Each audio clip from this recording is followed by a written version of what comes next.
So, students, we are continuing from where we have left, and today we will cover the new conservatism after 1815. See, after the defeat of Napoleon in 1815, a conservative order was established in Europe. Okay, now what is conservatives and what is conservatism? Okay, now conservatism is a philosophy which stress importance on the tradition, okay, customs, and they want that the tradition, institution of state and society, it should be preserved, it should not be changed, it should be preserved, like monarchy, church, social hierarchy, it should remain preserved. Okay, so but many conservatives believes that कि हमें जो conservative order है उसको पहले जैसा नहीं रखना है.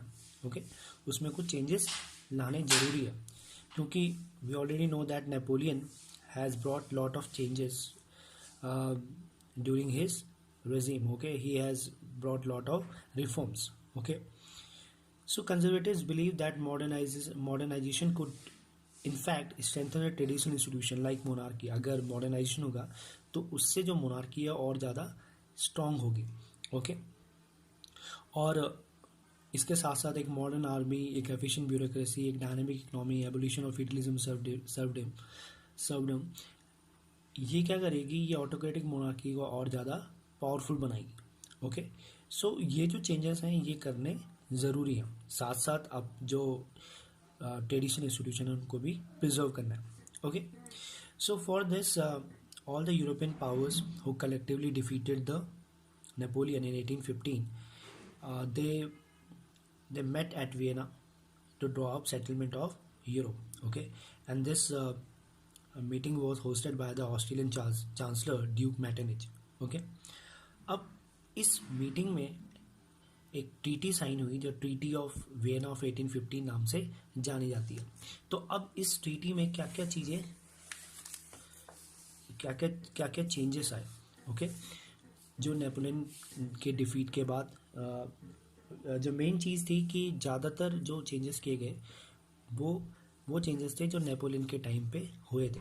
ओके, जैसे Bourbon dynasty which was dispose by the Napoleon, which was dispose during the French revolution, उसको दोबारा पावर में ला दिया गया. Okay, and France also lost all the territories which was captured during the rule of Napoleon. Okay, और इस अलग अलग तरीके से इस जो टेरिटरीज है उनको फिर डिवाइड कर दिया गया. जैसे kingdom of Netherland which was included in Belgium, उसको बेल्जियम के साथ जोड़ के और उसको नॉर्थ में इस्टेब्लिश कर दिया गया.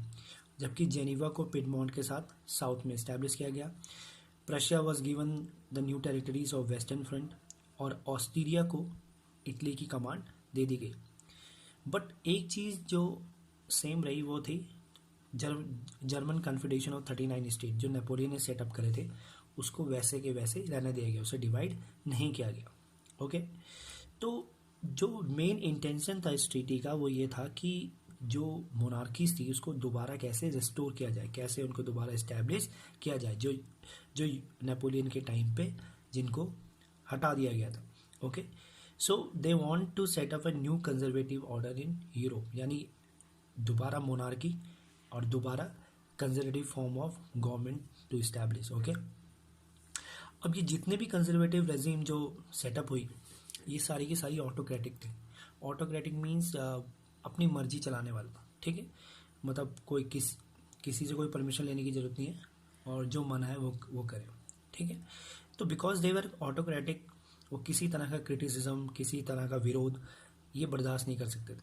ठीक है, तो और जो भी एक्टिविटीज़ उनके खिलाफ होती थी, जो उनकी गवर्नमेंट को क्रिटिसाइज़ करती थी या उनको क्वेश्चन करती थी, वो ऐसी हर एक्टिविटी को दबाना चाहते थे.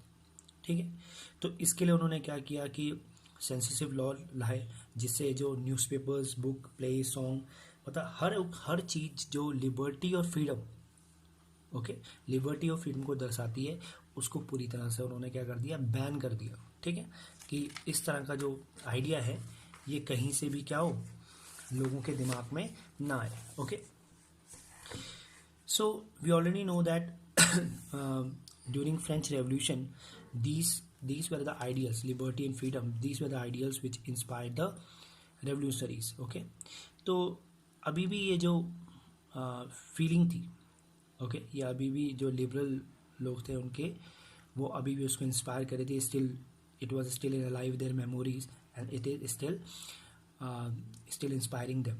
ओके, तो सबसे बड़ा इश्यू जो लिबरल नेशनलिस्ट ने उठाया था वो ये था कि they were totally against the freedom, they were totally against the censorship of press. जो कंजर्वेटिव ऑर्डर के टाइम जो कंजर्वेटिव्स ने करी थी उसके खिलाफ थी. वो they want the freedom of press. Okay, और इसके लिए जगह जगह रेवोल्यूशंस भी हुए. ओके,